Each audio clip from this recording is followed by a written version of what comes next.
Hi students, हमारा आज का जो टॉपिक है वो है गाल्जी बॉडीज़।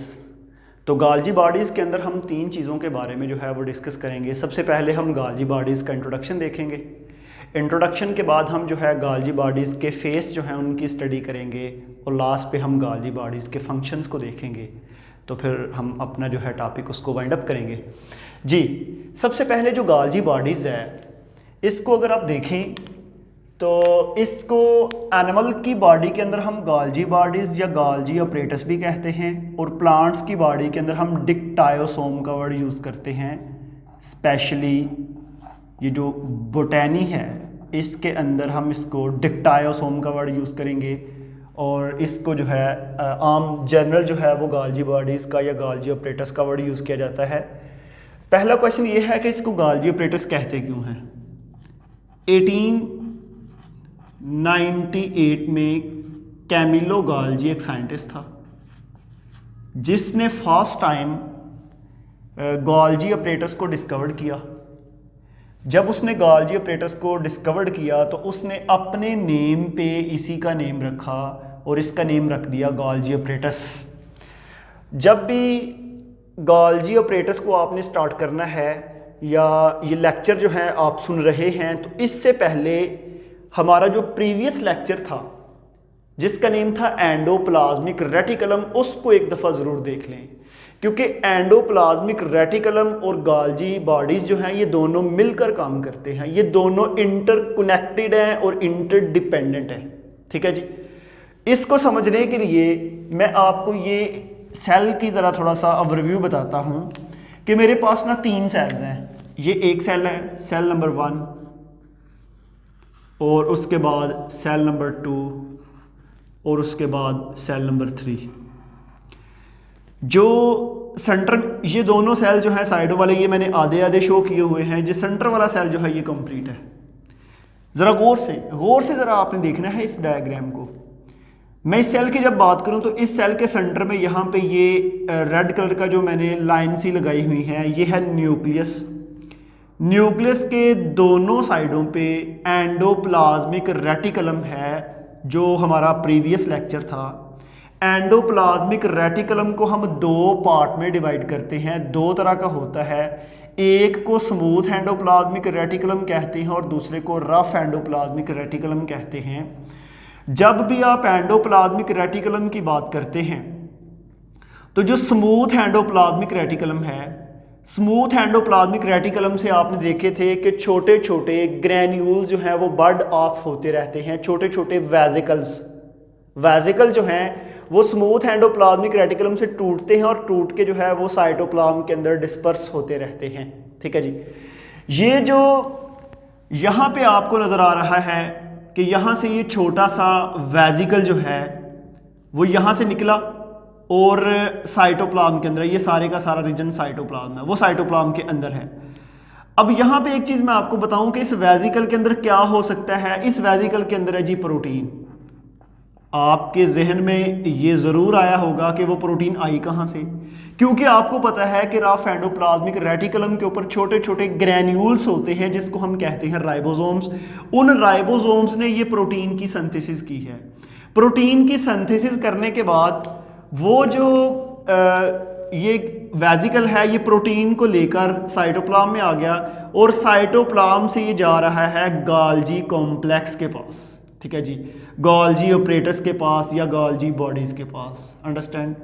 अब यहाँ पे एक आपको मैं चीज़ बता दूं कि जो गाल्जी बॉडीज़ है ये बनता किससे है।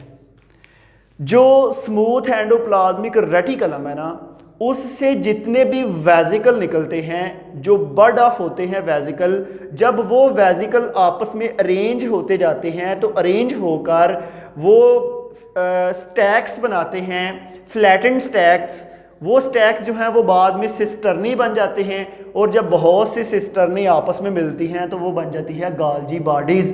ये मैंने छोटी सी गाल्जी बॉडीज़ का स्ट्रक्चर्स बनाया है। अब इसी गाल्जी बॉडीज़ को जो है हम ज़रा थोड़ा सा एलैबोरेट कर लेते हैं, एक साइड पे जाकर इसको स्टडी करते हैं गाल्जी बॉडीज़ को। ठीक है जी। देखें भाई, मैंने आपको ये बता दिया कि गाल्जी बॉडीज़ की फॉर्मेशन होती है स्मूथ एंडोप्लाज्मिक रेटिकुलम से। क्योंकि स्मूथ एंडोप्लाज्मिक रेटिकुलम से छोटे छोटे वेजिकल रिलीज होते हैं और वो वेजिकल अरेंज होते हैं। अगला क्वेश्चन ये है कि वो जो वेजिकल है वो बने किससे होते हैं? वो वेजिकल बने होते हैं प्रोटीन से, लिपिड से और एंजाइम से। इसका मतलब है अगर आप सिस्टर्नी की कंपोजिशन देखें तो सिस्टर्नी के अंदर प्रोटीन, लिपिड और एंजाइम होते हैं जी। जब आप इस गोल्जी बॉडीज को देखें, आप इस स्ट्रक्चर्स को देखें, तो इस स्ट्रक्चर्स के अंदर हमारे पास दो फेस हैं, एक फेस ये है और एक फेस ये है। ये जो फेस है ना, इसको हम बोलेंगे फार्मिंग फेस, और ये जो इसके ऑपोजिट है इसको हम बोलते हैं maturing phase. Forming phase are also called cis phase, maturing phase are also called trans phase. ठीक है जी। दोबारा यहां पे सुन लें, जब भी आप गोल्जी बॉडीज को देखें तो गोल्जी बॉडीज के दो फेस थे। एक जो है ये अंदर को थोड़ा सा बेंड हुआ है, आपने दो तरह के लेंस जो हैं वो पढ़े होंगे। एक वो होते हैं जिसको हम बोलते हैं कनकेव लेंस, और एक वो होते हैं जिसको हम बोलते हैं कन्वेक्स लेंस। ठीक है जी। कनकेव को याद करना जो है, कनकेव लेंस क्या है ये देखें, जो सेंटर से अंदर को बेंड हो और साइडें उसकी मोटी हो उसको बोलते हैं कनकेव, और कन्वेक्स वो होता है जो सेंटर से ऐसे बाहर को निकला होता है। ठीक है। अब इसको याद करने का क्या तरीका है कि आपको कैसे पता चलेगा कि कनकेव सेंटर से अंदर को होता है? कनकेव वर्ड आपने ज़हन में रखें, केव से निकला है, और केव का मतलब होता है गार। जब भी आप किसी पहाड़ को देखते हैं, गार जो है पहाड़ के अंदर ऐसे अंदर को बेंड हुई होती है, अंदर को बनी होती है, तो केव से कनकेव ये भी अंदर को ही ऐसे बेंड हुए होते हैं। ठीक है जी। तो यहाँ पे हमारे पास गोल्जी बॉडीज का ये जो फेज है ये अंदर को बेंड हुआ है, तो इसलिए हम इसको कहते हैं ये कन्वेक्स फेज है। ये जो फेस है इसका ये कौन सा है? कनकेव। और ये जो ऊपर है, ये जो बाहर को निकला होता है, इसको हम बोलते हैं कन्वेक्स। ठीक है।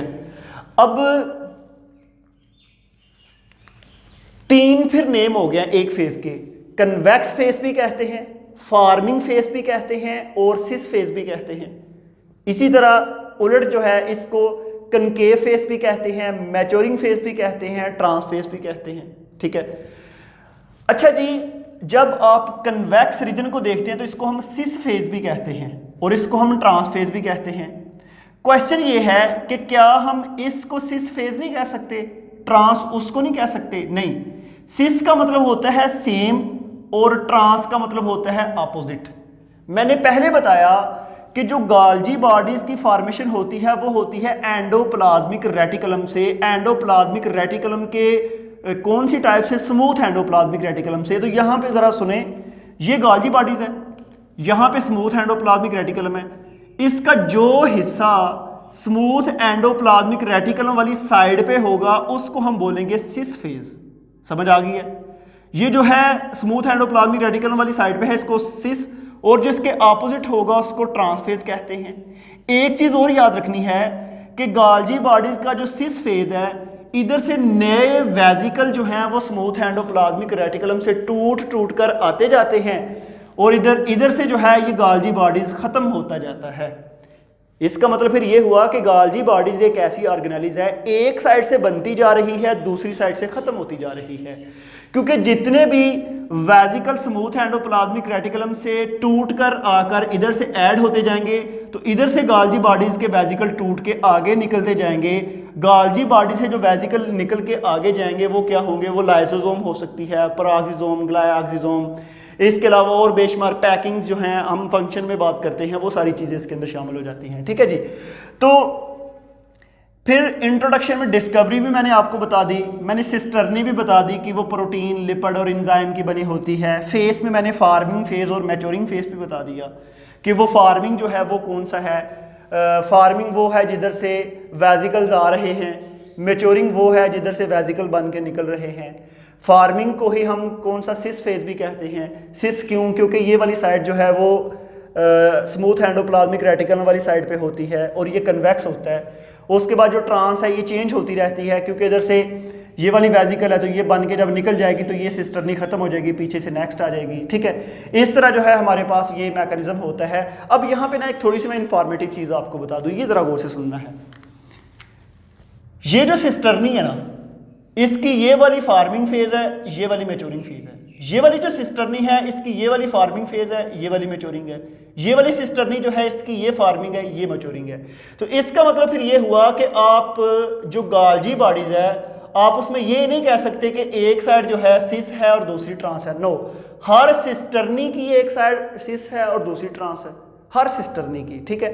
अगर आप एक अलग से एक सिंगल सिस्टर्नी को देखें यहाँ पे, फॉर एग्जांपल ये मेरे पास एक सिंगल सिस्टर्नी है, इसकी ये वाली जो फेज है ये है फार्मिंग और ये वाली जो है ये है मैच्योरिंग, ठीक है, सिंगल फेज जो है। तो ऐसे इसका स्ट्रक्चर हो गया, इसके फेस हो गया। तो फेस के बाद हम चलते हैं सेल की गाल्जी बॉडीज के फंक्शन की तरफ। जब भी आप गाल्जी बॉडीज के फंक्शन की बात करें तो इसका पहला फंक्शन है सेल सिक्रीशंस, ठीक है।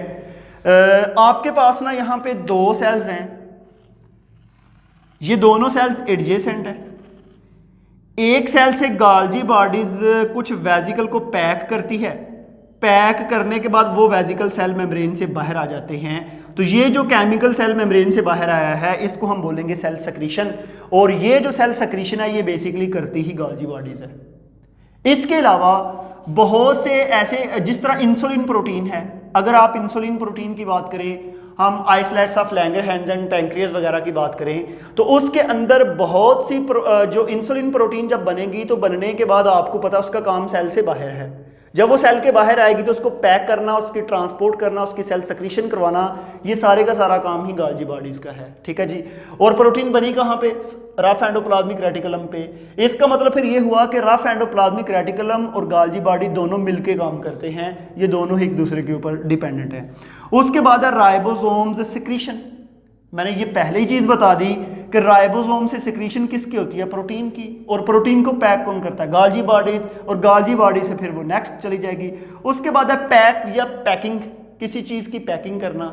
देखिए स्टूडेंट, ये भी क्वेश्चन जो है ये काफी जो है पॉइंट अहम है कि सेल के अंदर बेशुमार केमिकल्स बन रहे हैं, सेल के अंदर बेशुमार एंजाइम बन रहे हैं। जिस तरह फास्फेटेज एंजाइम है, एटीपी जो है उसके फास्फेट को रिलीज करने के लिए फास्फेटेज एंजाइम यूज होता है। वो जो फास्फेटेज एंजाइम है जब वो बनेगा तो वो इंडिपेंडेंटली जो है आप ये कह सकते हैं कि बगैर पैकिंग के वो कभी भी साइटोप्लाज्म के अंदर उसको एंटर नहीं रहेगा, ठीक है। बहुत से एंजाइम जो है साइटोप्लाज्म में डालने से पहले उनको पैक किया जाता है ताकि वो सेल के बाकी कंटेंट को नुकसान ना दें, ठीक है। तो इस तरह कुछ ऐसे केमिकल्स हैं जिनकी पीएच बहुत ज़्यादा है, जिस तरह पेप्सिन एक केमिकल है, ठीक है, इंटेरोकाइनेज है, सलाइवरी अमाइलेज है, जो आप पढ़ते हैं थर्ड चैप्टर एंजाइम में, उनकी पीएच वगैरह। तो हमारे पास जो है ये जो जितना भी मैकेनिज्म है इन तमाम की पैकिंग जो है वो भी गाल्जी बॉडीज का काम है। गाल्जी बॉडीज उनको पैक करती है। पैक के बाद आगे है मैमल्स की। मैमल्स वगैरह जितने भी हैं, हम जिसमें इंसान भी शामिल है, ये जो मैमल्स हैं इनकी बॉडी के अंदर वो पैंक्रियास होता है जिसमें सिक्रीशन होती है और उसकी पैकिंग वगैरह भी सारी। और एक इंपॉर्टेंट फंक्शन है इसका गाल्जी बॉडीज का, मॉडिफिकेशन करवाना।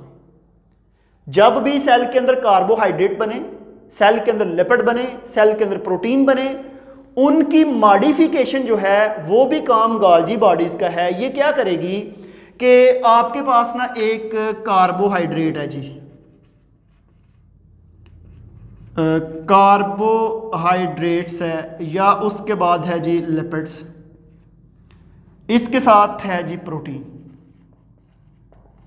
एक लिपिड अकेली कोई काम नहीं करती, वो प्रोटीन के साथ मिलके काम करेगी। जब वो प्रोटीन के साथ मिलेगी तो उसको कहेंगे कॉन्जुगेट मॉलिक्यूल, कॉन्जुगेटेड मॉलिक्यूल भी कहते हैं।